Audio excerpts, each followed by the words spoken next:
കുറച്ച് ഭാഗ്യം എന്ന് പറയുന്നത്, ഭാഗ്യം എന്നല്ല, നമ്മൾ ക്യാമറ ഫേസ് എന്നൊക്കെ പറയുമല്ലോ, ക്യാമറ ഫിഗർ എന്നൊക്കെ.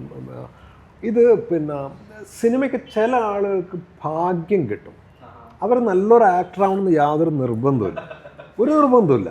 അപ്പോൾ ഈ സൊസൈറ്റി കാണുന്ന ഏതൊരാളെ പിടിച്ചിട്ട്, ഒരു 100 ആളെ പിടിച്ചിട്ട് നമ്മൾ സിനിമയിൽ അഭിനയിപ്പിച്ച് കഴിഞ്ഞാൽ, ഒരു ചിലപ്പോൾ ഇന്ന് വരെ ഒരു മോണാക്ട് പോലും ചെയ്യാത്ത, ഒരു ഷോർട്ട് ഫിലിം ചെയ്യാത്ത ചില ആളുകളൊക്കെ സിനിമയ്ക്ക് പാകമായി തീരും. പക്ഷെ നാടകത്തിൽ അത് പറ്റില്ല. നാടകത്തിൽ യഥാർത്ഥത്തിൽ ആ തരത്തിൽ കഴിവുള്ള ആളുകൾക്ക് മാത്രമേ നാടകത്തിനകത്ത് പറ്റുള്ളൂ. സിനിമ എന്ന് പറയുന്നത്, സിനിമ പലപ്പോഴും ചിന്ത എന്ന് പറയുന്നത് മനുഷ്യൻ്റെ മനസ്സൊക്കെ ആയിട്ട് ഭയങ്കര കണക്ഷനുണ്ട്. അപ്പോൾ ഈ ചിന്ത ചിലപ്പോൾ ഫേസിൽ വരുത്താൻ കഴിയുന്ന അപൂർവങ്ങളായ ചില ആളുകളുണ്ടാവും ഈ ചുറ്റുവട്ടത്തിൽ. അത് അവർക്ക് ഉണ്ടോ ഇല്ലയോ എന്ന് അവർക്ക് പോലും ചിലപ്പോൾ തിരിച്ചറിയാൻ പറ്റില്ല. അങ്ങനെയുള്ള ആളുകൾ ചിലപ്പോൾ സിനിമയിൽ വന്നിട്ട് ചിലപ്പോൾ ഗംഭീരമായിട്ട് നടന്മാരായിട്ട് നടിമാരായിട്ട് മാറാറുണ്ട്, സിനിമ ആഗ്രഹിക്കാണ്ട് പോലും. അങ്ങനെ ഒരു പ്രത്യേകത കൂടെ സിനിമയ്ക്ക്. അല്ല, ചിന്ത വേണ്ടാത്തതും ഒരു ഗുണമാണല്ലോ സിനിമയിൽ. അങ്ങനെ ഒരു ഇപ്പോൾ ഒരാൾ ഒരു കടയിൽ കയറി ഒരു സോഡ വാങ്ങി കുടിച്ചിട്ട് പോകുന്നു, ആ ഒരു ഷോട്ട് എടുക്കാൻ വേണ്ടിയിട്ട് മാത്രം അവിടെ ആ കടയിൽ നിന്ന് വെച്ച ഒരാളെ തന്നെ വിളിച്ചിട്ട് ചേട്ടൻ അഭിനയിക്കുമെന്ന് ആ ചേട്ടൻ വന്നിട്ട് അഭിനയിച്ചിട്ടും പോകും. അത് ഓക്കെ ആയിരിക്കും, മനസ്സിലായോ? അതൊക്കെ ഒറ്റ പ്രാവശ്യം ചെയ്താൽ മതിയോ, ചെയ്തിട്ട് വെച്ച് അയാൾ വരുന്നു, സാധാരണ അയാൾ ചെയ്യുന്നത് പോലെ പൈസയും കൊടുത്ത് സോഡ മേടിച്ച് സോഡ പൊട്ടിച്ച് അയാൾ കുടിച്ചിട്ട് അങ്ങോട്ട് പോകും. നാടകത്തിൽ എന്താ സംഭവിക്കുക? നാടകത്തിൽ ചേട്ടാ ഒന്ന് വന്നേ, ആ സോഡ കുടിച്ച് പോയേ, 2 ദിവസം കഴിഞ്ഞിട്ട് ചേട്ടാ ചെയ്തു ഒന്നുകൂടെ ചെയ്ത് അയാൾ പ്രശ്നത്തിലാവും. 3-ാമത്തെ ദിവസം വന്നിട്ട് അത് തന്നെ ചെയ്യാൻ പറയുന്നു. അപ്പോൾ അയാൾ മാറ്റി ചെയ്യും. അല്ല, അങ്ങനെയല്ല, അന്ന് ചെയ്തില്ല, അതുപോലെ തന്നെ ചെയ്യണം. ഇത് 10-ാമത്തെ തവണ 50-ാമത്തെ തവണ ഇത് ചെയ്യണമെന്ന് പറയുമ്പോഴാണ് ഈ ആക്ടർക്ക് ചിന്ത വേണ്ടി വരുന്നത്. യെസ്, ഒന്ന് മെമ്മറൈസ് ചെയ്ത് വെക്കണം, ഞാൻ എന്തൊക്കെയാണ് ചെയ്തത്, അത് ചെയ്യാൻ എന്തൊക്കെയായിരുന്നു കാരണം. ഇത് മെമ്മറിയുടെ വിഷയം വരുന്നു. അത് റിക്രിയേറ്റ് ചെയ്യേണ്ട ഒരവസ്ഥ വരുന്നു. അത് ചെയ്തതുപോലെ തന്നെ ആവർത്തിക്കണം. ഇപ്പം നൈസർഗികമായി വന്ന് ചെയ്തു പോയപ്പോഴൊക്കെ, പക്ഷെ അത് റിപ്പീറ്റ് ചെയ്യേണ്ടി വരണമെങ്കിൽ നിന്ന സ്ഥലം, പറഞ്ഞ വാക്ക് എല്ലാം ആവർത്തിക്കേണ്ടി വരും. അതാണ് നമ്മുടെ കോമഡി ആയിട്ട് ഇന്നസെന്റിന്റെ കഥാപാത്രം. പോലീസ് ഈ വീട്ടിലെന്താ കാര്യം എന്ന് പറയുമ്പോൾ മാറി മാറി പോകുന്നില്ലേ നമ്മൾ. അത് തന്നെ അത് സംഭവിക്കുന്നത്. അത് റിപ്പീറ്റ് ചെയ്യാൻ പറയുമ്പോൾ, അതേപോലെ തന്നെ റിപ്പീറ്റ് ചെയ്യാൻ പറയുമ്പോൾ അതിനൊരു വൈദഗ്ധ്യം ആവശ്യം വരും. അതുകൊണ്ടാണ് അത് റിഹേഴ്സലിൽ തിയേറ്റർ ചെയ്യുന്ന ആൾക്ക് അതിൻ്റേതായ ഒരു വൈദഗ്ധ്യം ആവശ്യമാണെന്ന് പറയുന്നത്. ഇത് ചിലപ്പോൾ സിനിമയിൽ അത് ആവശ്യമില്ലാതെ രക്ഷപ്പെടുന്നു എന്ന് പറയുന്നത് ഇതുകൊണ്ടാണ്. കാരണം അതപ്പം അങ്ങോട്ട് ചെയ്ത് പോയാൽ മതി, അത് ക്യാപ്ചേർഡാണ്, പിന്നെ അത് തിരുത്തലില്ല. മനസ്സിലായ? മഞ്ജുളൻ സാറ് ചെഗുവേര നാടകം കളിച്ച കാര്യം പറഞ്ഞല്ലോ. അപ്പം അന്നത്തെ ഒരു കാലഘട്ടങ്ങൾ ഓർക്കാൻ പറ്റണുണ്ടോ? ചെഗുവേരൊക്കെ കളിക്കുന്ന സമയത്ത് ഞാൻ ആദ്യം സ്റ്റേറ്റ് അവാർഡ് കിട്ടിയ കേളു നാടകമുണ്ട്, കേരളത്തിൽ ഏറ്റവും ഗംഭീരമായിട്ട് അവതരിപ്പിക്കപ്പെട്ടിട്ടുള്ളതാണ്. മികച്ച ഡയറക്ടർ അവാർഡാണ് കിട്ടിയത്. അന്ന് 23 വയസ്സ്. ഞാൻ സ്കൂൾ ഡ്രാമ കഴിഞ്ഞ് ഒട്ടനെ ഏറ്റെടുത്തൊരു കാര്യമാണ്. ഭയങ്കര അപ്രീസിയേഷൻ കിട്ടിയ നാടകം അത്. അതെ. അപ്പോൾ അത് കഴിഞ്ഞിട്ടാണ് പിന്നെ ഈ ചെഗുവേര നാടകത്തിന് വേണ്ടിയിട്ട്, അത് കേളു കഴിഞ്ഞിട്ടാണ്, ഡയറക്ട് ചെയ്തിട്ടാണ് ചെഗുവേര. അതെ. കേളുവിൽ ഡയറക്ടറായിരുന്നു. അത് കഴിഞ്ഞിട്ട് ആ സമയത്ത് ഞാൻ ഒരുപാട് തിയേറ്റർ വർക്ക്ഷോപ്പ് അത് ഇതൊക്കെ ആയിട്ട്, പിന്നെ ഈ നാടകമായിട്ടൊക്കെ ഇങ്ങനെ ഒരുപാട് യാത്രയൊക്കെ പോയായിരുന്നു. ഇന്ത്യ മുഴുവൻ ഇങ്ങനെ കളിക്കപ്പെട്ടു. ഇത്ര അധികം കളിക്കപ്പെട്ട 100ഓളം വേദികൾ കളിക്കപ്പെട്ട മെച്ചം നാടകം വളരെ കുറവാണ് അന്നത്തെ കാലത്ത്. അപ്പോൾ ആ സമയത്ത് ഞാൻ കുറേ മുടി നീട്ടി വളർത്തുന്നത്. അന്ന് നല്ല മുടിയൊക്കെ നീട്ടി വളർത്തിയിട്ടുണ്ട്. അങ്ങനെയാണ് കരിവൾ മുരളിയേട്ടൻ അവരിങ്ങനെ ഒരു കണ്ണൂർ സംഘാനെ കൊണ്ട് നാടകം ആലോചിച്ചപ്പോൾ ഇവിടെ ഒരു ചെഗുവേരൻ്റെ ഒരു ലുക്ക് ഉണ്ടല്ലോ, പിന്നെ ഈ പൂച്ച കണ്ണൊക്കെ ആയിരിക്കും കാരണം ഉണ്ടല്ലോ പറഞ്ഞിട്ട് ഇങ്ങനെ ചെയ്യാൻ പറ്റുമെന്ന് ചോദിച്ചു. അപ്പം ഞാനത് സ്വീകരിച്ചു. തീർച്ചയായിട്ടും ഞാൻ ചെഗുവേരയുടെ കാര്യം പറഞ്ഞാൽ, ചെഗുവേരയുടെ GCDയിൽ എറണാകുളത്ത് ചെഗുവേരയുടെ പോസ്റ്റർ വെച്ചൊരു ഓർമ്മയുണ്ട്. അപ്പം ഞാൻ വിചാരിച്ച അതിൻ്റെ അകത്ത് യൂസ് ചെയ്തിരിക്കുന്നത് ഒറിജിനൽ ഫോട്ടോയാണെന്നുള്ളതാണ് ഞാൻ വിചാരിച്ചിരുന്നത്. എന്നിട്ട് പിന്നെ ഞാൻ അന്ന് ഇതേപോലെ സോഷ്യൽ മീഡിയ ഇല്ല എന്ന് പറഞ്ഞുകൊണ്ട് തന്നെ ചെഗുവേരെ കുറിച്ച് നമുക്ക് കൂടുതൽ ഇപ്പോൾ നമുക്കൊരു വേഷം കിട്ടിക്കഴിഞ്ഞാൽ അതിനെക്കുറിച്ച് സ്റ്റഡി ചെയ്യാൻ വേണ്ടിയിട്ട് ഒരുപാട് ഉപാധികളുണ്ട്. പക്ഷെ അന്നൊന്നുമില്ല, ഒരൊറ്റ സാധനമില്ല. കാരണം ചെഗുവേരെ കുറിച്ചുള്ള കുറച്ച് പുസ്തകങ്ങൾ അത് മുഴുവൻ പക്ഷെ കേരളത്തിൽ നിരോധിക്കപ്പെട്ടിരിക്കുക. ബൊളിവിൻ്റെയൊക്കെ ഇവിടെ നിരോധിച്ചതാണ്. ആ പുസ്തകം നിങ്ങളുടെ വീട്ടിലുണ്ടെങ്കിൽ നിങ്ങളുടെ പോലീസ് പിടിക്കും. അങ്ങനത്തെ ഒരു അവസ്ഥയായിരുന്നു. പിന്നെ ഒരു സാധനവും ചെഗുവേരയെ കുറിച്ച് പഠിക്കാനില്ല. ആ രൂപവും കാര്യങ്ങളൊക്കെ രൂപം കാണുന്ന ആളെങ്ങനെയാണ് മറ്റേ കൈയെടുക്കുക, കാലെടുക്കുക, മറ്റേ ഓഡിയൻസിനോട് എങ്ങനെയാണ് അഭിമുഖീകരിക്കുക, മൂപ്പര് സംസാരം എങ്ങനെയാണ് ഒക്കെ പഠിക്കാനുള്ള നമ്മൾ ക്യാരക്ടറൈസേഷൻ ഉണ്ട്, ഒന്നുമില്ല. പക്ഷേ വളരെ രഹസ്യമായിട്ട് തലശ്ശേരിയുള്ള അമൽ എന്ന് പറഞ്ഞിട്ട് നമ്മുടെ സുഹൃത്ത് ഇപ്പോൾ സിനിമയിലൊക്കെ സജീവമായിട്ടുണ്ട്. മൂപ്പര് ഈ ML പ്രവർത്തകനായിരുന്നു. അപ്പോൾ അവരടുത്ത് വളരെ രഹസ്യമായിട്ട് ഒരു വീഡിയോ കാസറ്റ് ഉണ്ട്. അതിന് ഒറിജിനൽ ലൈവായിട്ട് അത് അമേരിക്കക്കാർ ഇറക്കിയതാണ്. അമേരിക്കക്കാരെ ചെഗുവേരയെ മോശമാക്കാൻ വേണ്ടി ഇറക്കിയ സാധനം നെഗറ്റീവായിട്ട്. പക്ഷേ ജീവനുള്ള ചെഗുവേരയെ കാണാൻ പറ്റും.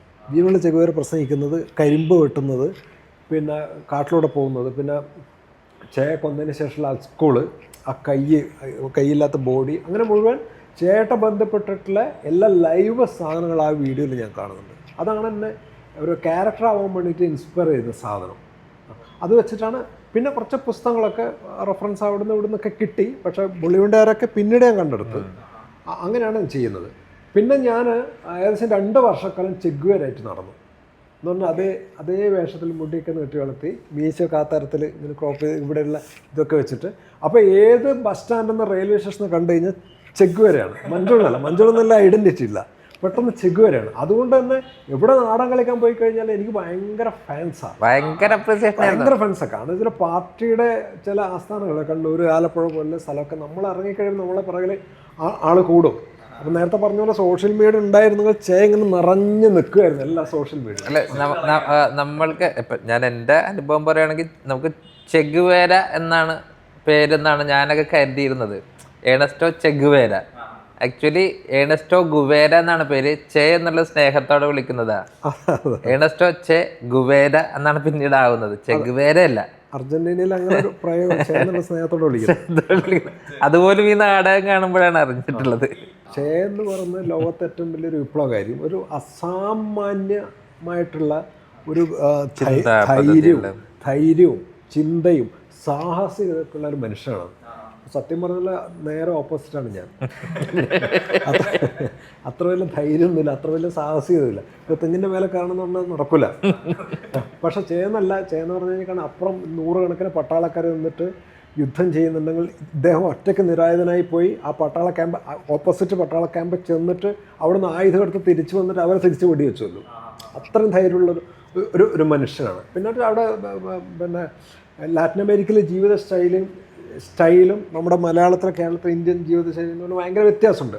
അറിയാലോ, പൂർണ്ണമായിട്ട് യൂറോപ്പിൽ അതിനേക്കാളും സാഹസികത നിറഞ്ഞ ഒരു ജീവിത രീതിയാണ് എന്നൊക്കെ അവർ രാഷ്ട്രീയ അവസ്ഥകളൊക്കെ ഉണ്ടാകും. പക്ഷേ രൂപം കൊണ്ടാവാൻ പറ്റും. രൂപം കൊണ്ട് മാത്രമല്ല, ഈ മാനസികമായിട്ട് ആയോ എന്നൊരു ചോദ്യത്തിന് ഉത്തരം എന്ന് പറഞ്ഞാൽ ഈ 3 മണിക്കൂർ നേരം ഞാനാവുന്നുണ്ട്. അരങ്ങിലുള്ള 3 മണിക്കൂർ നേരം മഞ്ജുള എന്ന് പറഞ്ഞ അസ്തിത്വം ഒരർത്ഥത്തിലുമില്ല. പരിപൂർണമായിട്ട് തന്നെയാണ്, ചെഗുവേര തന്നെയാണ്. പ്രത്യേകിച്ച് നാടകമൊക്കെ കഴിയുന്ന സമയത്ത് നമ്മൾ ഈ ചെഗുവേര കൊല്ലപ്പെടുകയാണ്. മരണപ്പെട്ടതിന് തുല്യമാവും. ആക്ടർ എന്ന് പറയുന്ന ആളും നമ്മൾ ഏകദേശം അത്രയും ക്ഷീണിതനാവും. ഇവിടെ മണ്ണടിശാല ഒരു പെർഫോമൻസ് നടന്നിട്ട് ഏകദേശം എല്ലാം 2000 കാലഘട്ടമാണ്. 2000 മണ്ണടിശാല പെർഫോമൻസ് ഉണ്ട്. ഇടുക്കിയല്ല, മറ്റേ പത്തനംതിട്ടയിൽ വെച്ചുചിറക്കടുത്ത്. പെർഫോമൻസ് കഴിഞ്ഞ ഉടനെ ഏകദേശം ഒരു 10,000 ആളുകളുണ്ടായിരുന്നു നാടകം കാണാൻ വേണ്ടിയിട്ട്. വലിയ മൈതാനം മുഴുവൻ നിറഞ്ഞിട്ട്. നാടകം കഴിഞ്ഞ ഉടനെ ആവേശം കയറിയിട്ട് ആളുകൾ നേരെ സ്റ്റേജിലേക്ക് കയറി വന്നിട്ട് കട്ടം പൊക്കിയിട്ട് എന്നെ എടുത്തിട്ട് ഈ ഗ്രൗണ്ട് മുഴുവൻ ഇൻകിലാബ് വിളിച്ചിട്ട് ഇങ്ങനെ യാത്ര ചെയ്ത് മുഴുവൻ. അപ്പോൾ ആ സമയത്ത് ആരാണ് ഞാൻ, നമ്മളെന്ന് സ്വയം ചോദിക്കുകയാണ്, ഞാൻ ആരാണെന്നുള്ളത്. ഇത് നേരത്തെ നമ്മൾ നാടകവും സിനിമയുടെ കാര്യം പറഞ്ഞിട്ട് ഇത് നാടകത്തിന് മാത്രം കിട്ടുന്നൊരു ഒരു ലൈവായിട്ട് നമ്മുടെ ഇമോഷൻസ് എല്ലാം അത്ര സത്യസന്ധമായിട്ട് നാടകത്തിന് മാത്രം കിട്ടുന്ന ഒരു അപ്പോൾ ഈ കേളു അതിൻ്റെ സബ്ജക്റ്റ് എന്തായിരുന്നു? കേളു എന്ന് പറയുന്നത് വിദ്വാൻ പി കേളു നായർ എന്നാണ് ശരിക്കും അദ്ദേഹത്തിൻ്റെ ഷോർട്ട് പേരാണ്. വീട്ടിൽ നിന്ന് വിളിക്കുമല്ലോ. ഇപ്പോൾ കേളു നായർ എന്നൊക്കെ പറയുന്നത് വിദ്വാൻ പി കേളു എന്ന് വീട്ടിൽ നിന്ന് വിളിക്കാൻ പറ്റില്ലല്ലോ. അച്ഛനമ്മയും വിളിക്കുന്നതാണ്, അല്ല നാട്ടുകാരെ വിളിക്കുന്നതാണ് കേളു എന്ന് പറഞ്ഞത്. അപ്പോൾ 930 കാലഘട്ടത്തിൽ വടക്കൻ കേരളത്തിൽ ഒരു സ്വാതന്ത്ര്യ സമര പോരാളിയാണ്. വെറും സ്വാതന്ത്ര്യ സമര പോരാളി മാത്രമല്ല, ഈ സ്വാതന്ത്ര്യ സമരത്തിന് വേണ്ടിയിട്ട് നാടകത്തെ ആയുധമാക്കിയാണ്. പുരാണ നാടകങ്ങളൊക്കെ മൂപ്പർ എഴുതുക. പക്ഷേ അതിൻ്റെയൊക്കെ ഒരു നാന്ദി ശ്ലോകമൊക്കെ ഉണ്ടാവുക എന്ന് പറഞ്ഞാൽ സ്മരിപ്പിൻ ഭാരതീയരെ, സ്മരിപ്പിൻ ഭാരതീയരെ നമിപ്പിൻ മാതൃഭൂമിയെ, മുലപ്പാൽ തന്നൊരമ്മയെ എന്നാളും ആ മറക്കാമോ. ഇതൊരു പുരാണ നാടകത്തിൻ്റെ 4 ശ്ലോകമാണ്. ഇതൊക്കെ പാടിയിട്ട് നാടകം കളിച്ചിട്ടാണ് സ്വാതന്ത്ര്യ സമരം നടത്തിയിട്ടുള്ളത് അദ്ദേഹത്തിൻ്റെ സംഘം കൂടിയിട്ട്. പക്ഷെ എന്താ സംഭവിക്കുന്നത് വെച്ച് കഴിഞ്ഞാൽ അവസാനം ഏകദേശം 29ാമത്തെ വയസ്സിൽ അദ്ദേഹം ആത്മഹത്യയാണ്. ഇന്നും തിരിച്ചറിയപ്പെടാൻ പറ്റാത്ത ഒരു കാരണത്തിൽ സൂയിസൈഡ് ചെയ്യാണ് ആൾ. അപ്പോൾ ഞാൻ ഇതേപോലെ സ്കൂൾ ഓഫ് ഡ്രാമ കഴിഞ്ഞ ഉടനെ സ്കൂൾ ഓഫ് ഡ്രാമ കഴിഞ്ഞിട്ട് അങ്ങനെ ഉണ്ടല്ലോ, ഈ കല പഠിച്ചിട്ട് എന്ത് ചെയ്യണം എന്നുള്ള.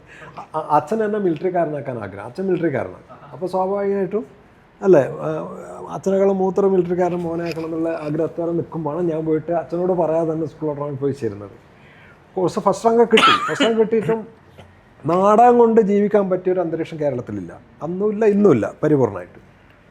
അപ്പോൾ എന്ത് ചെയ്യണമെന്ന് അറിയാതെ നിൽക്കുന്ന സമയത്താണ് ഈ പയ്യന്നൂരുള്ള അന്വൽ people's arts secretary VP Rajan director വന്നിട്ട് എന്നോട് പറഞ്ഞു, മഞ്ജുള സ്കൂൾ ഓഫ് ഡ്രാമ കഴിഞ്ഞ് ഇങ്ങനെ വലിയ പരിചയമൊന്നുമില്ല, ഇങ്ങനൊരു നാടകം ചെയ്യണം. ഇത് തീമും തരികയാണോ ചെയ്തത്? അത് അല്ല, അത് ഓൾറെഡി റിട്ടൺ ആയിരുന്നു. ഇത് ചെയ്യണം എന്ന് പറയുകയാണോ ചെയ്തത്? അല്ലല്ല, ഓൾറെഡി സ്ക്രിപ്റ്റ് കൊടുത്ത് സാങ്ഷൻ കിട്ടി. ഇവർ ആരോ വെച്ചിട്ട് നാടകം തുടങ്ങി. പിന്നെ മൂപ്പര് നല്ല വെള്ളമായതുകൊണ്ട് പിന്നെ ആ പ്രൊജക്റ്റ് നീങ്ങിയില്ല. അപ്പോൾ വന്നു, നമ്മൾ പിന്നെ പയ്യനായതുകൊണ്ടായിരിക്കും ഇപ്പോഴേ തുടങ്ങിയിട്ടുണ്ടാവില്ല എന്ന് വിചാരിച്ചിട്ടുണ്ടാവും. എന്നിട്ടാണ് നമ്മളെടുത്ത് വന്നത്. അപ്പം എനിക്കൊന്നും ആലോചിക്കാനില്ല, പുറത്തിറങ്ങി ഒരു ചാൻസ് കിട്ടുന്നു, ഞാൻ ആ നാടകം ചെയ്യാൻ വേണ്ടി തയ്യാറാവുന്നു. സ്ക്രിപ്റ്റ് വായിച്ചപ്പോൾ എനിക്ക് മനസ്സിലായി ഇത് എളുപ്പമല്ല. പിന്നെ ആകെ മുങ്ങിയ ചെയ്തുമില്ല എന്ന് പറഞ്ഞാൽ അങ്ങനെ ചെയ്യാമെന്ന് വിചാരിച്ചിട്ട് ഞാൻ പിന്നെ സ്റ്റഡി ചെയ്യാൻ തുടങ്ങി.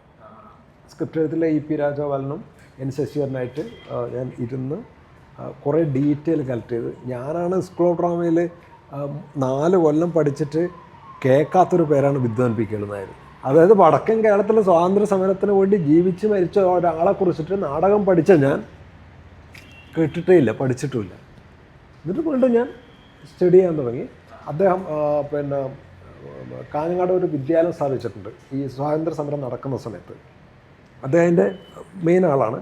പക്ഷേ എല്ലാ ഭാഷയുണ്ട്, ഇംഗ്ലീഷുണ്ട്, പിന്നെ ഹിന്ദിയുണ്ട്, സംസ്കൃതമുണ്ട്, മലയാളമുണ്ട്, തമിഴ്, അങ്ങനെ കുറേ കന്നഡയുണ്ട്, കുറേ ഭാഷകളുണ്ട്. പക്ഷേ അദ്ദേഹം മാത്രം ശമ്പളം വാങ്ങിക്കില്ല. കാരണം ഇത് സ്വതന്ത്ര ഭാരതത്തിന് മാത്രമേ ഞാൻ ശമ്പളം പറ്റുമെന്നാണ് മൂപ്പർ പ്രതിജ്ഞ. ബാക്കി എല്ലാവർക്കും ശമ്പളം കൊടുക്കും. അങ്ങനെ പ്രതിജ്ഞ എടുത്താൽ. എന്നിട്ട് ആ സ്കൂളിലൊക്കെ ഞാൻ പോയി.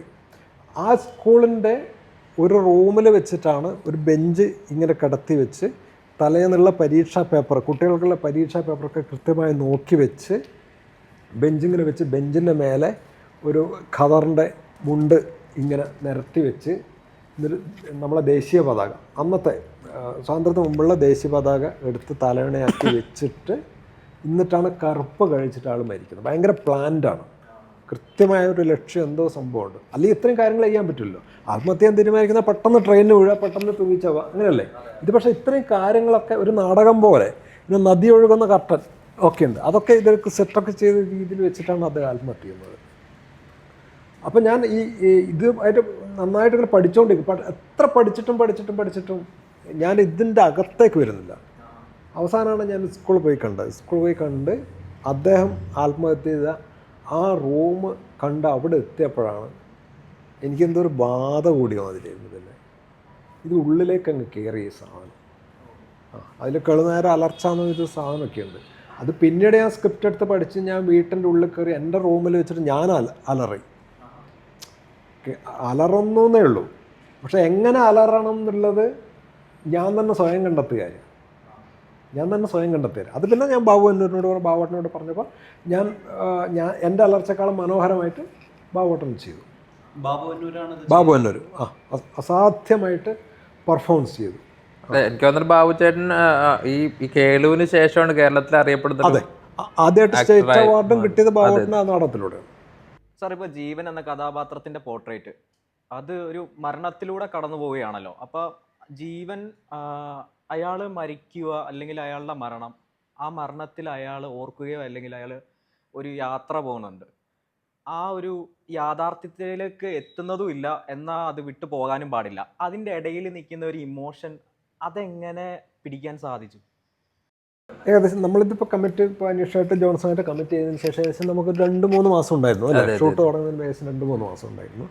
ഞാൻ സെൽഫായിട്ട് നടത്തുന്ന ഒരു പ്രിപ്പറേഷൻ എന്നതിനേക്കാളേറെ നമ്മൾ ഈ 3 മാസക്കാലത്ത് പലപ്പോഴായിട്ട് കൂടിയിരിക്കാറുണ്ട്, പലപ്പോഴായിട്ട് സംസാരിക്കും, പലപ്പോഴായിട്ട് ചെയ്തു നോക്കും. കൂടെയുള്ള ശ്രുതി പോലുള്ള ആർട്ടിസ്റ്റുകളൊക്കെ വന്നിട്ട് അതായിരുന്നു ഏറ്റവും കൂടുതലുള്ള പ്രിപ്പറേഷൻ എന്ന് പറയുന്നത്. അല്ല മെൻ്റലി നമ്മൾ റൂമിൽ പോയി ഇരുന്നിട്ട് ചെയ്യുന്നതല്ല, അതിനേക്കാളേറെ നമ്മൾ കൂട്ടായിട്ട് ഇരുന്നിട്ട് ഉള്ള അതിനെക്കുറിച്ച് മാത്രം ചിന്തിക്കുകയും സംസാരിക്കുകയും ചെയ്യുന്ന ഒരവസ്ഥയുണ്ട്.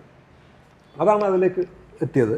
പിന്നെ ആദ്യം തന്നെ എനിക്ക് തോന്നുന്നു ഒരു ആക്ടർ എന്നുള്ള രീതിയിൽ കുറച്ചും കൂടെ എളുപ്പമായിരുന്നു ഇതിൻ്റെ തുടക്കം. എല്ലാവർക്കും അങ്ങനെ ആവണമെന്നില്ല. കാരണം എന്ന് വെച്ച് കഴിഞ്ഞാൽ ഡയലോഗ്സ് ഒക്കെ ഉണ്ട്, പക്ഷെ ഒരുപാടൊന്നുമല്ല. മറ്റു സിനിമകളെ പോലെ ഒരുപാടില്ല. നേരത്തെ പറഞ്ഞല്ലോ, കാരണം ഡയലോഗ് സംസാരം കുറയും കാഴ്ച കൂടുകയും ചെയ്യുന്നതാണ് നമ്മുടെ സിനിമയുടെ പ്രത്യേകത. അതുകൊണ്ടാണ് ലോകത്തെ ഏതൊരു പ്രേക്ഷകനും ഇത് വളരെ ഈസി ആയിട്ട് കണക്റ്റ് ആവുന്നത്. 13 പേജായിരുന്നു നമ്മുടെ സ്ക്രിപ്റ്റ് എന്ന് പറയുന്നത്. അത്രേ ഉള്ളൂ. അപ്പോൾ ഞാൻ ഇതാണ് തിരക്കാതെ ആരും കാണിക്കാൻ പറ്റില്ല. അങ്ങനെയായിരുന്നു. അപ്പോൾ അതുകൊണ്ട് തന്നെ ഞാൻ ഈ ഡയലോഗ് പഠിക്കുക എന്നതിനേക്കാളേറെ അല്ല മറ്റ് സീന് ഇന്ന് സീൻ മനസ്സിലാക്കുന്ന അതൊക്കെ പിന്നീട് സംഭവിക്കുന്നതാണ്. അതിനു മുമ്പ് ഞാൻ പറഞ്ഞില്ല, എനിക്ക് കുറേ കൂടി ഒരു ആക്ടിങ്ങിനുള്ള ഇതിൽ എളുപ്പത്തിന് വേണ്ടി സാധിച്ചത് ഫസ്റ്റ് തന്നെ എടുത്തത് ലാസ്റ്റ് സീനാണ്. പ്രത്യേകിച്ച് ഈ മരിച്ചു കിടക്കുന്ന സീനാണ് എടുത്തത്. അതിൽ പിന്നെ നമുക്കൊന്നും ചെയ്യാനില്ല. ഉണ്ടോ? ഒരു മരിച്ചു കിടക്കുന്ന നടൻ എങ്ങനെയായിരിക്കും അഭിനയിക്കുക? ഞാൻ തിരിച്ചു ചോദിക്കാം, എന്തൊക്കെ സാധ്യതയുള്ളത്? നടൻ എന്തൊക്കെ സാധ്യത? വെറുതെ അങ്ങോട്ട് കിടന്നാൽ പോരെന്നായിരിക്കും അല്ലേ?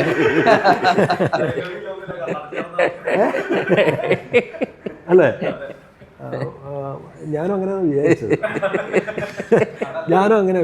അതല്ല വെച്ചാൽ 3 ദിവസം 2 ദിവസം ഷൂട്ട്, 3 ദിവസം ഷൂട്ട് ചെയ്തു. അപ്പോൾ അതിൽ ആദ്യത്തത് ഫസ്റ്റ് എടുക്കുന്ന ഷോട്ട് ആംബുലൻസ്, അതല്ലേ എൻ്റെ ഷോട്ട്? അതാണ്. ആംബുലൻസ് എടുത്തിട്ട് താഴേക്ക് എടുത്ത് പിന്നെ സ്റ്റെപ്പ് കയറി ഇങ്ങനെ വീടിൻ്റെ മുമ്പിലെ സ്റ്റെപ്പ് കടന്ന് ഇങ്ങനെ കയറി അല്ല മറ്റേ അടുത്ത് കൊണ്ടുപോയിക്കണം.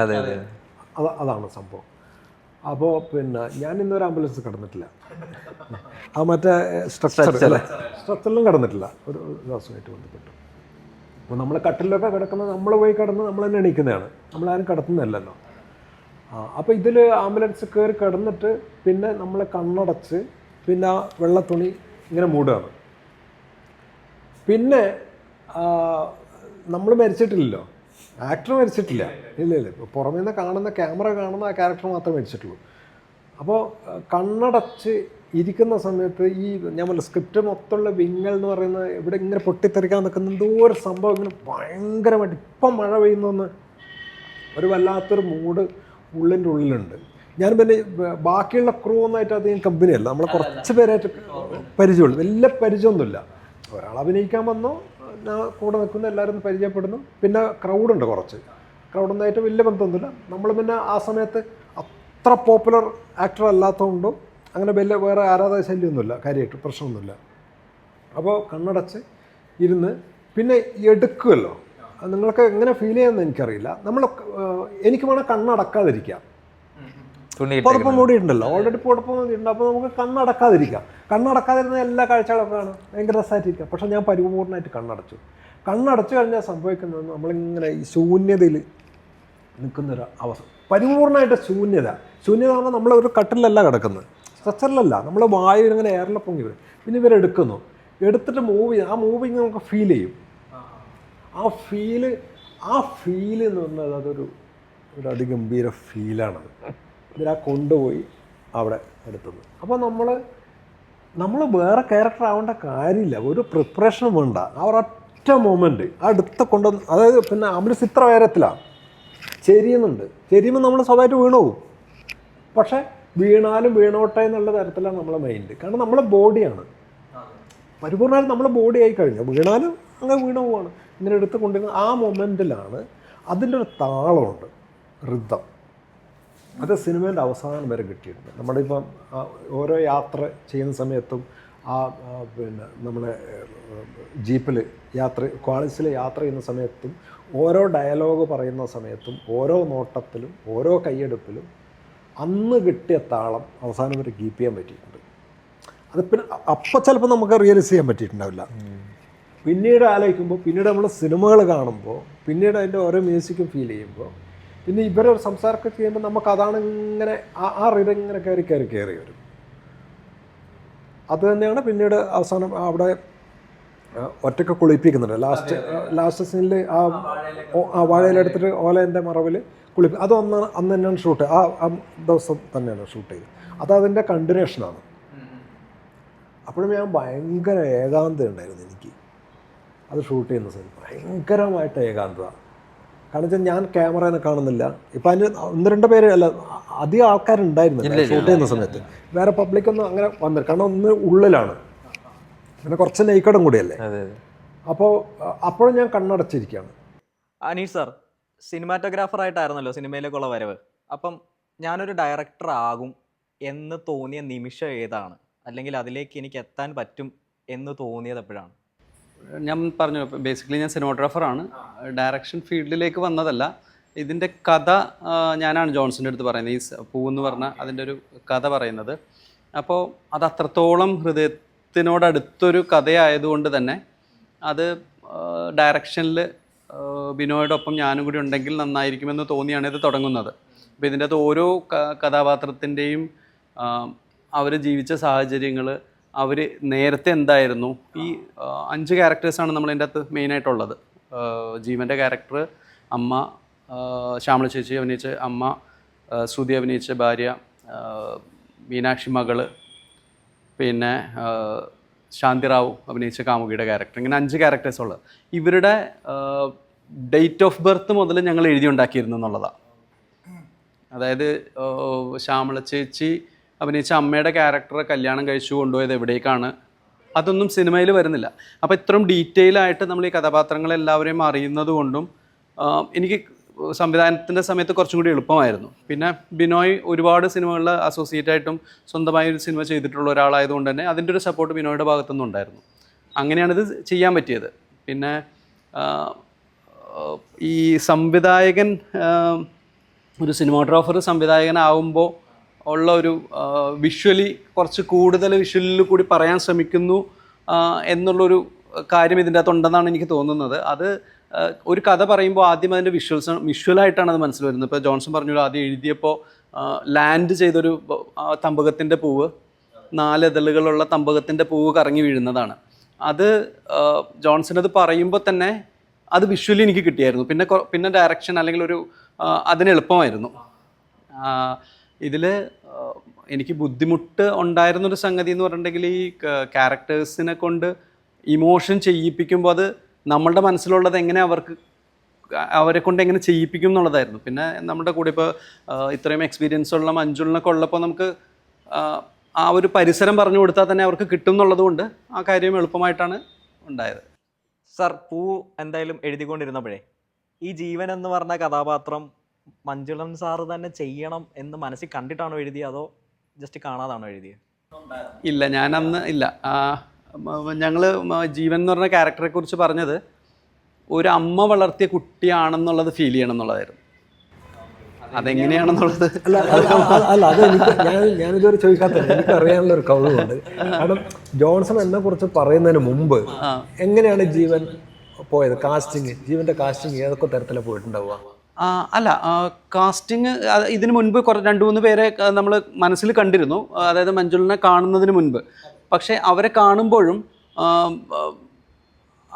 അതായത് നേരത്തെ ഞാൻ പറഞ്ഞല്ലോ, അമ്മ വളർത്തിയ കുട്ടി എന്നുള്ളൊരു ഫീല് കിട്ടണമെന്ന്. അത് ഒരാളെ കണ്ട് സംസാരിച്ച ആളെ, അതുകൊണ്ടാണ് നമ്മുടെ ഫസ്റ്റ് മീറ്റിങ്ങിൽ ഞങ്ങൾക്ക് സെലക്ട് ചെയ്യാൻ പറ്റിയെന്ന് പറഞ്ഞത്. മഞ്ജുളനായിട്ട് ഇരിക്കുമ്പോൾ ആ ക്യാരക്ടർ ജീവൻ എന്നുള്ള ക്യാരക്ടർ മഞ്ജുളനെ കൊണ്ട് ചെയ്യാൻ പറ്റും. അതായത് ഒരു കാഴ്ചയിൽ തന്നെ അത് കിട്ടും. ഞാൻ പറഞ്ഞില്ല, ആസ് എ സിനിമാറ്റോഗ്രാഫർ ഞാൻ ആദ്യം കാണുന്നത് പെർഫോമൻസിനേക്കാൾ കൂടുതൽ അത് ക്യാമറ വെച്ച് കഴിയുമ്പോൾ നിങ്ങളുടെ മുഖത്ത് അതുണ്ടോ എന്നുള്ളതാണ് ഞാൻ ആദ്യം ആലോചിക്കുന്നത്. അതെനിക്ക് കിട്ടുന്നുണ്ടായിരുന്നു.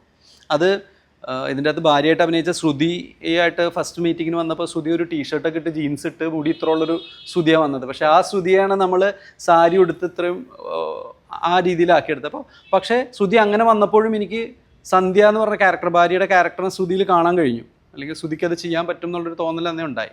അതെങ്ങനെയാണെന്നുള്ളത് എനിക്കും അറിയില്ല. എന്തായാലും പൂ എന്ന സിനിമയിലൂടെ ഒരു പുതിയ ജോണർ സൃഷ്ടിക്കപ്പെടുകയാണ്, സിനിമ ഓഫ് സൈലൻസ്. ആ ജോണറിനെ പറ്റി ഒന്ന് വിശദീകരിക്കാമോ? അല്ല അതെനിക്ക് പറയാൻ പറ്റും. അത് Aneesh out and out cinematographer ആണ്. ഇപ്പോഴും ആണ്. ഡയറക്ടർ ആയത് ഇത് ഇവൻ്റെ മനസ്സിലുള്ള കഥയായതുകൊണ്ടും ആ കഥയെ പൂർണ്ണാർത്ഥത്തിൽ ഉൾക്കൊള്ളാൻ പറ്റുന്നത് ഈ അനീഷ് മാത്രമായതുകൊണ്ടും അത് ഡയറക്ടറുടെ സ്ഥാനത്തേക്കും കൂടി നിൽക്കുകയാണ് ഉണ്ടായത്. ബിനോയ് എന്ന് പറയുന്ന ഞങ്ങളുടെ കോമൺ സുഹൃത്താണ് ഡയറക്ഷനിൽ നമ്മൾ നിശ്ചയിച്ചിരുന്നത്. പക്ഷേ അനീഷിനാണ് അത് പൂർണ്ണ അർത്ഥത്തിൽ ആ കഥയെ ഉൾക്കൊള്ളാൻ കഴിഞ്ഞിട്ട്. അത് ഇവൻ്റെ ഉള്ളിൽ ജനിച്ച കഥയായതുകൊണ്ടാണ് ആ റോൾ കൂടി പ്ലേ ചെയ്യേണ്ടി വന്നതാണ് ആക്ച്വലി. അപ്പോൾ ഇങ്ങനത്തെ ഒരു ജോണർ സിനിമ ചെയ്യുമ്പോൾ അത് പൂർണ്ണമായി ഞാനും കൂടി പ്രഷർ ചെയ്തിട്ടുണ്ട്. You have to be in the directors post എന്ന് പറഞ്ഞു. അപ്പോൾ ഇത് ഈ ഒരു കഥ പറയുന്ന സിനിമയല്ല, മനസ്സിലായി? അത് ഒരു ഇമോഷനാണ് കമ്മ്യൂണിക്കേറ്റ് ചെയ്യുന്നത്. അപ്പോൾ അത് പ്രേക്ഷകനെ അനുഭവിപ്പിക്കുകയും കൂടി ചെയ്യുന്നതാണ്. നമുക്ക് വളരെ എളുപ്പമാണ് ഒരു കഥ പറയാൻ, മനസ്സിലായോ? അപ്പോൾ കഥ പറയാൻ, കഥയിൽ സംഭവങ്ങൾ പറയാൻ, സംഭവങ്ങളിലൂടെ കോൺഫ്ലിക്റ്റുകളിലൂടെ പ്രേക്ഷകരിലേക്ക് എത്തിക്കാൻ വളരെ എളുപ്പമാണ്. അപ്പോൾ ഇതൊന്നും ഇല്ലാതെ ഒരു സാധാരണമായ ഒരു മനുഷ്യൻ്റെ ജീവിതത്തെ കാണിച്ചുകൊണ്ട് പ്രേക്ഷകനെ അനുഭവിപ്പിക്കുക എന്ന് പറയുന്നത് വളരെ ചലഞ്ചിങ്ങുമാണ്. അത് അത്രമാത്രം ഉള്ളിലുണ്ടെങ്കിൽ മാത്രമേ അത് സാധ്യമാക്കാൻ പറ്റുള്ളൂ. അത് ആക്ടേഴ്സിന് ഇത് പെട്ടെന്ന് കമ്മ്യൂണിക്കേറ്റ് ചെയ്യാൻ പറ്റില്ല ആക്ടേഴ്സിനോട്. കാരണം ഇത് ഇങ്ങനത്തെ ഒരു ജീവിത സന്ദർഭം, അതായത് റിയൽ ലൈഫ് അല്ലല്ലോ പറയുന്നത്. ഇപ്പോൾ മഞ്ജുളൻ ഈ പറയുന്നല്ലോ, ഇപ്പം അയാൾ മരണത്തെ എങ്ങനെയാണ് അഭിനയിച്ചത്, അല്ലെങ്കിൽ ഡെഡ് ബോഡി ആയിട്ട് എങ്ങനെയാണ് അഭിനയിച്ചതെന്ന് പറയുമ്പോൾ നിങ്ങൾക്കത് കേൾക്കുമ്പോൾ മനസ്സിലാവും തോന്നുന്നു. മനസ്സിലായി? അതിൻ്റെ അകത്തൊരു അഭിനയ സാധ്യതയുണ്ട് എന്ന് പറയുന്നു അങ്ങനെ. അപ്പോൾ അത് എളുപ്പമല്ലല്ലോ അത് പറയാനും അത് അഭിനയിക്കാനും ഒക്കെ. അപ്പോൾ അതുപോലെ തന്നെയാണ് മറ്റു ആക്ടേഴ്സിനും ഇതിനെങ്ങനെയാണ് കമ്മ്യൂണിക്കേറ്റ് ചെയ്യുക. അപ്പോൾ അത് അത്രമാത്രം ഉള്ളിലുണ്ടെങ്കിൽ മാത്രമേ ചെയ്യാൻ പറ്റുള്ളൂ. അതുകൊണ്ട് മാത്രമാണ് അനീഷ ആ റോൾ പ്ലേ ചെയ്തത്. അല്ലെങ്കിൽ ഇനിയും എനിക്ക് പറ്റുമെന്ന് എനിക്ക് തോന്നുന്നില്ല. കാരണം ഇത് ഞാനായിട്ട് എന്നിലൂടെ ഉണ്ടായി വന്നൊരു സബ്ജക്റ്റ് ആയതുകൊണ്ട്, അല്ലെങ്കിൽ ഒരു കഥയായതുകൊണ്ട് എനിക്ക് എളുപ്പമായിരുന്നു അത് ചെയ്യാനായിട്ട്. സിനിമാറ്റോഗ്രാഫിയുടെ ഒപ്പം അത് ചെയ്യാൻ എളുപ്പമായിരുന്നു. അതാണ് കാരണം. ഞാൻ ആരോഗ്യവകുപ്പിലൊരു ജീവനക്കാരനായിരുന്നു. അപ്പോൾ അതിന് മുൻപേ തന്നെ ഞങ്ങൾ ഒരുമിച്ച് സിനിമയൊക്കെ പഠിച്ചിട്ടുള്ള ആൾക്കാരാണ്. അത് അത്തരം വിഷ്വൽ മീഡിയത്തിൽ വർക്ക് ചെയ്തിരുന്ന ആൾക്കാരാണ്. അതിന് ശേഷമാണ് എനിക്ക് ഗവൺമെൻറ് സർവീസിൽ ജോലി കിട്ടി ഞാൻ ഇവിടെ നിന്ന് പോകുന്നതും. പിന്നീടും ഒരു 5 year ലീവൊക്കെ എടുത്ത് വന്നിട്ടാണ് ഞാൻ ഒരു സിനിമ ഡയറക്റ്റൊക്കെ ചെയ്തത്. പിന്നെയും ആ ലീവിൻ്റെ കാലാവധി കഴിഞ്ഞപ്പോൾ തിരിച്ച് ജോലിയിലേക്ക് പ്രവേശിക്കേണ്ടി വന്നു. അങ്ങനെ ജോലിയിൽ പ്രവേശിച്ചപ്പോഴാണ് എനിക്ക് ഈ സെൻട്രൽ ജയിലിലായിരുന്നു ആ ഡ്യൂട്ടി കിട്ടിയത്. അപ്പോൾ ആ സമയത്ത് ആണ് ഈ പൂവിൻ്റെ തിരക്കഥയ്ക്ക് പൂവിൻ്റെ രചന എനിക്ക് നിർവഹിക്കേണ്ടി വന്നത്. അപ്പോൾ അങ്ങനെയാണത്. ഇപ്പോൾ AI കാലഘട്ടമാണല്ലോ. അപ്പം ഒരുപാട് കാര്യങ്ങളുണ്ട്, ജെമിനി, ChatGPT പോലുള്ള കാര്യങ്ങൾ. അപ്പം എനിക്കറിയാവുന്ന പലരും ഈ സ്ക്രിപ്റ്റ് ഒക്കെ ചെയ്യുന്നത്, അല്ലെങ്കിൽ ഒരു കഥ ഉണ്ടാക്കുന്നത് ജസ്റ്റ് ഒരു സബ്ജക്റ്റ് ജെമിനിയിൽ ചെയ്തിട്ടോ അല്ലെങ്കിൽ ഒന്ന് അടിച്ചു കൊടുക്കുമ്പോൾ അത് PDF ആയിട്ട് വരികയാണ്. ശരിക്കും അതൊരു ക്രിയേറ്റിവിറ്റി കളയുന്ന ഒരു രീതിയാണ്. അതിനെപ്പറ്റി എന്താണ് പറയാനുള്ളത്? അങ്ങനെ ബുദ്ധിമുട്ടാണത്. അത്രമാത്രമേ ഡെവലപ്പ് ആയിട്ടുണ്ടെന്ന് എനിക്ക് തോന്നുന്നില്ല. ഇനി ഉണ്ടാവില്ല എന്നൊന്നും പറയാൻ നമ്മളാളല്ല. അതായത് ഈ കുറച്ചുകൂടെ ഇൻഫോർമേഷൻ ഗ്യാദർ ചെയ്യാനായിട്ട് കുറച്ചുകൂടെ എളുപ്പം ആവുന്നു എന്നുള്ളതിനപ്പുറം ഒരു ക്രിയേറ്റീവ് വർക്ക് ചെയ്യാൻ, ഇപ്പം നമ്മൾക്കൊരു ഫോട്ടോ എഡിറ്റ് ചെയ്യാൻ, ഫോട്ടോയിൽ എന്തെങ്കിലും മാറ്റം വരുത്താൻ, അതുപോലെ തന്നെ ഒരു ടെക്സ്റ്റിൽ മാറ്റം വരുത്താൻ, അല്ലെങ്കിൽ നമ്മൾ പറഞ്ഞു കൊടുത്തിട്ട് ഒരു ടെക്സ്റ്റ് ഉണ്ടാക്കാനൊക്കെ പറ്റും. പക്ഷേ അത് ക്രിയേറ്റീവ് സ്പേസിലേക്ക് വരുമ്പോൾ ഒരു ആശയം പറഞ്ഞു കൊടുത്തിട്ടൊരു തിരക്കഥയാക്കാൻ പറഞ്ഞാൽ അത് വളരെ വ്യത്യസ്തമായിട്ടുള്ള, വളരെ ഓർഗാനിക് ആയിട്ടുള്ള ഒരു ക്രിയേറ്റീവ് ഔട്ടായിട്ട് കൊണ്ടുവരാൻ മാത്രം ഒന്നും ഇപ്പോഴും വളർന്നിട്ടില്ല. അതിന് എത്ര കാലം എടുക്കുന്നു ഇപ്പം നമുക്ക് പ്രെഡിക്റ്റ് ചെയ്യാൻ പറ്റില്ല. നമ്മൾ വളരെ വേഗത്തിലാണ് എല്ലാ കാര്യങ്ങളും പോകുന്നത്.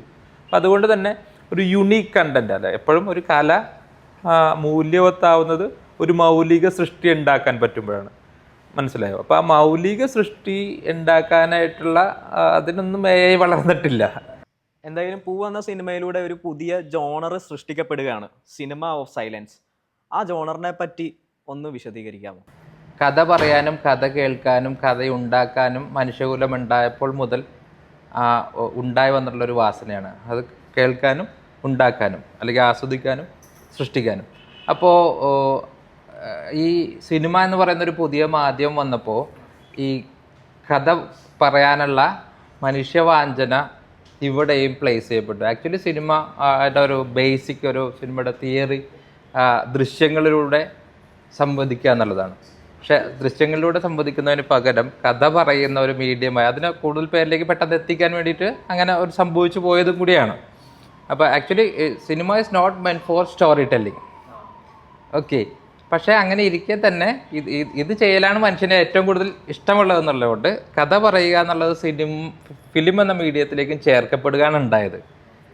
ആക്ച്വലി അതിന് വേണ്ടിയിട്ടുള്ളതല്ലാന്ന്. അപ്പോൾ കഥ എങ്ങനെയാണ്? കഥ എന്ന് പറയുന്നത്, കഥയുടെ എക്സിസ്റ്റൻസ് എന്ന് പറയുന്നത് തന്നെ കോൺഫ്ലിക്റ്റുകളാണ്, സംഘർഷങ്ങളാണ്, കഥാപാത്രങ്ങളുടെ സംഘർഷങ്ങളാണ്, സംഭവങ്ങളുടെ സംഘർഷങ്ങളാണ്. അത് വ്യക്തികൾ തമ്മിലാവാം, രാജ്യങ്ങൾ തമ്മിലാവാം, ദേശങ്ങൾ തമ്മിലാവാം, ഒരു വ്യക്തിയുടെ ആന്തരിക സംഘർഷങ്ങളും ആവാം. മനസ്സിലായോ? അപ്പോൾ കോൺഫ്ലിക്റ്റുകളാണ് കഥയുടെ ബേസ്. അപ്പോൾ ഒരു കോൺഫ്ലിക്റ്റ് ഉണ്ടാവുന്നതും ആ കോൺഫ്ലിക്റ്റിൻ്റെ നായക സങ്കല്പത്തിലൂടെ അതിനെ മറികടക്കുന്നതും അതിൻ്റെ റെസൊല്യൂഷനുമാണ് കഥ. അപ്പോൾ ഇത് സിനിമ എന്ന മാധ്യമത്തിലേക്കും ചേർക്കപ്പെടുന്നതോടുകൂടി സിനിമയുടെ ഒരു ബേസിക് നീഡായി ധരിക്കപ്പെടുകയാണ് ഉണ്ടായത്. അപ്പോൾ ആക്ച്വലി സിനിമ എന്ന് പറയുന്ന മാധ്യമം അതങ്ങനെയല്ലെന്നും അങ്ങനെയല്ലാത്ത മഹത്തരമായ സൃഷ്ടികൾ ലോകം മുഴുവൻ ഉണ്ടാകപ്പെടുകയും ചെയ്തിട്ടുണ്ട്. പക്ഷെ ബഹുഭൂരിപക്ഷം സിനിമകളും ഇതിൽ അടിസ്ഥിതമായിട്ടാണ് നടക്കുന്നത്. അപ്പോൾ നമ്മളുടെ ഒരു ചിന്തയിൽ ഉണ്ടായത് വെച്ചാൽ ആ എലമെൻറ്റ് മാറ്റി വെച്ചിട്ട് പ്യുവർ സിനിമ എങ്ങനെ സാധ്യമാക്കാമെന്നൊരു ചിന്ത ഉണ്ടാവുന്നത്. അതാണ് ഒരു സിനിമ ഓഫ് സൈലൻസ് എന്ന് പറയുന്ന ഒരു ജോണർ ക്രിയേഷൻ്റെ ഒരു സംഗതി. അപ്പോൾ പൂവെന്ന് പറയുന്ന സിനിമ നമ്മൾ ചെയ്യുമ്പോൾ അതിൽ ഒരു സംഘർഷങ്ങളില്ലാത്ത ഒരു ജീവിതം എങ്ങനെ ചിത്രീകരിക്കാൻ പറ്റും എന്നുള്ളതായിരുന്നു ഞങ്ങളുടെ ഒരു ലക്ഷ്യം. അതെ അതെ അതെ അതെന്നല്ല, ലോകം മുഴുവൻ ഇത്തരം സിനിമകൾ ഉണ്ടായിട്ട് പല ജോണറുകൾ ഉണ്ടായിട്ടുണ്ട്. അപ്പോൾ അങ്ങനെ ഒരു meditative kind of film making എങ്ങനെ സാധ്യമാവും, എങ്ങനെയാണ് കോൺഫ്ലിക്റ്റുകൾ ഇല്ലാതെ ഒരു സിനിമ ചെയ്യുക, സിനിമ എങ്ങനെയാണ് അനുഭവിപ്പിക്കാൻ പറ്റുക.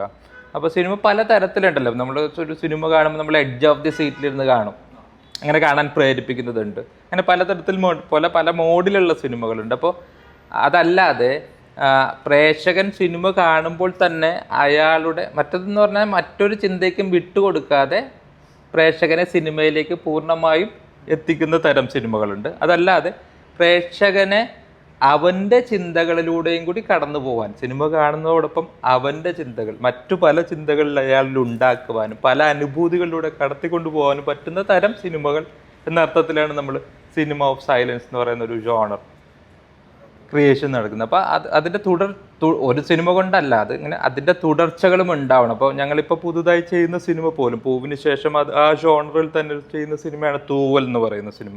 അത് ചിത്രീകരണമൊക്കെ പൂർത്തിയായി അത് ഒരു അടുത്ത പടിയിലേക്ക് കടക്കുകയാണ്. അപ്പോൾ ഇതെല്ലാം ചെയ്യുന്നത്, ഈ ജോണറൊക്കെ ചെയ്യുന്നത് ഈ ജോണറിൻ്റെ ഒരു തുടർച്ച ഉണ്ടാവണം. ഒരു വഴി വെട്ടിയാൽ മാത്രം പോരാ, അത് തെളിച്ചെടുക്കണം, അതിലൂടെ പ്രേക്ഷകരെ കടത്തിക്കൊണ്ട് പോകണം. അങ്ങനെയാണ് ഒരു ജോണർ ഉണ്ടാവുന്നല്ല, അത് ഒരു സിനിമ ചെയ്യുന്നതിലൂടെയല്ല.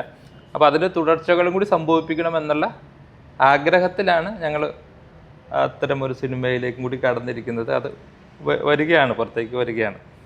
ഈ സിനിമ എത്ര ഫെസ്റ്റിവൽസിന് ഓടിയിട്ടുണ്ട്?